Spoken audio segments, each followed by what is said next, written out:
face another ball. Nice start, Mon. Nice start, Mon. Be interesting to see how England approach it if they do get this wrapped up in the next 10, 15, 20 minutes.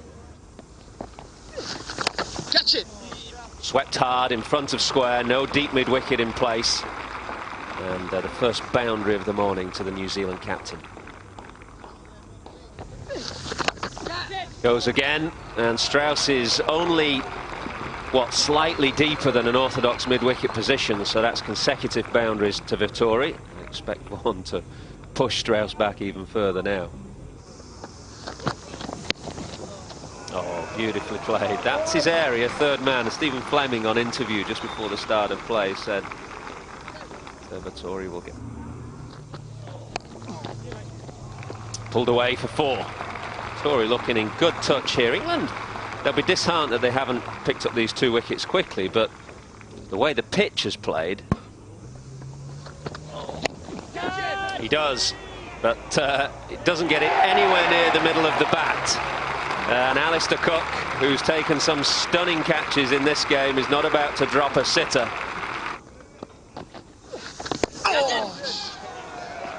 Oh, he survived the over.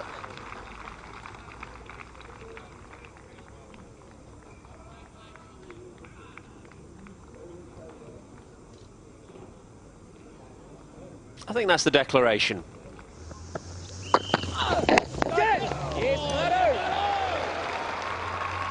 No, is it a false shot? Does he open the face? It's 4. 4 more, down to third man. Same sort of gap, different shot. Ball of fuller length. Leg side, there'll be 4 more. Flurry of boundaries for England. New ball, the key.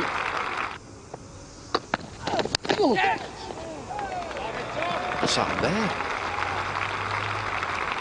Vaughan on the pull, gets it over slip. Gone. Great start, finger up. Cook outside off stump. England 1 down. You can see what that means to New Zealand. That's very close. It's certainly close enough for all concerned, including Michael Vaughan, who's got to go. Good length, good line. It's a little bit of something with the ball there. A rueful look over his shoulder from Michael Vaughan. Oh, beautifully taken. McCullum has done it. Strauss has gone now. It was a bit of an airy-fairy waft outside off stump. And Andrew Strauss becomes the 3rd man to go in quick succession here. Well, the contest resumes between Martin and Peterson. And although that's a boundary to Kevin Peterson with no one down at third man. Oh, that's out. The finger goes up. Kevin Peterson can't believe it. The ball nipping back. It didn't bounce very high at all. Peterson looks down. It just flicked his back pad. One-day cricket from playing a lot of it. Bowling Dan. Over. Lunch. Over and lunch, says Steve Davis, and England will be thankful to get through, get off the park and see if they can regroup for the final 2 sessions of the day. It's been New Zealand's morning. Well, that's a nice shot. Positive shot. He made too many changes to his basic game. That's a good stroke, lovely drive. We've seen a couple of good shots from Bell since lunch.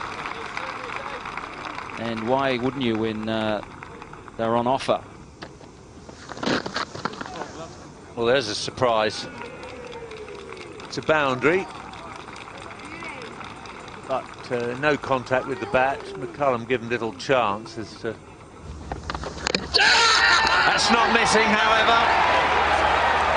Vittori has got Collingwood. So Brigadier Block has gone. Fantastic stuff. What a bowling change for Vittori. Ambrose caught in 2 minds. No easy ride Test cricket, Tim.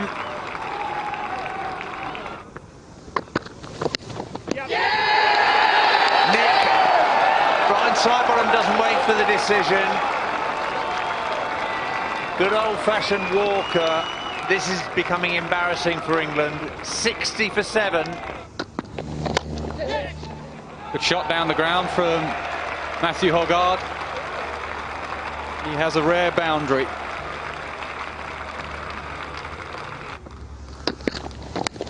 Edged and gone. Just what David Gower was talking about.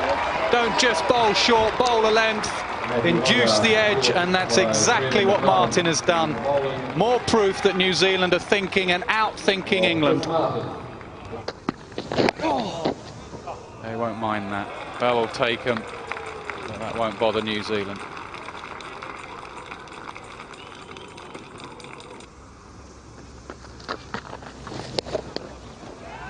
Is it out? Can't see, but judging by the reaction, I think Stephen Fleming has clung on to it somehow. It didn't go in the hands cleanly.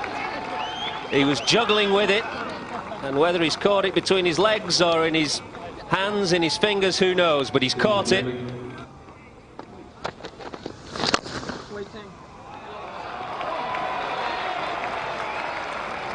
Huge cheer from the grass bank at the far end of the ground, which is still populated largely by England supporters. No, deep mid-wicket. Rolled gently over the rope for 4.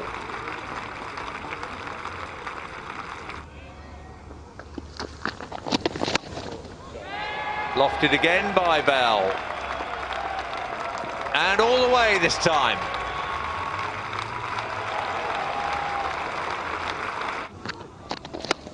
Well, down the pitch again.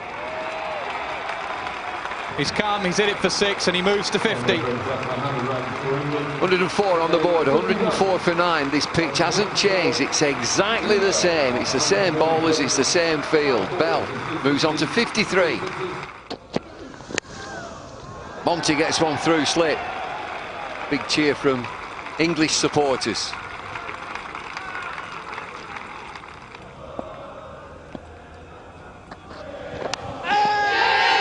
Big appeal gone.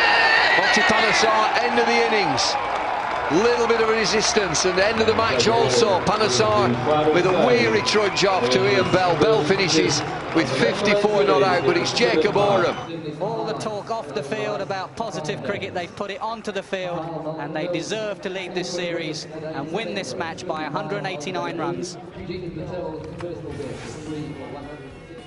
Well, there are all sorts of words to describe that batting performance. I'm sure you can think of quite a few of them yourselves. I'm going to go for shambles on this particular occasion. 110 all out, actually better than it might have been, because we remember at one stage they were 77 for 9. So Monty Panesar rather put everything into perspective by hanging around for 36 balls for his 8 before he was the last man out. And Bell looked in no trouble at all, 54 from 151, but the rest, forget it.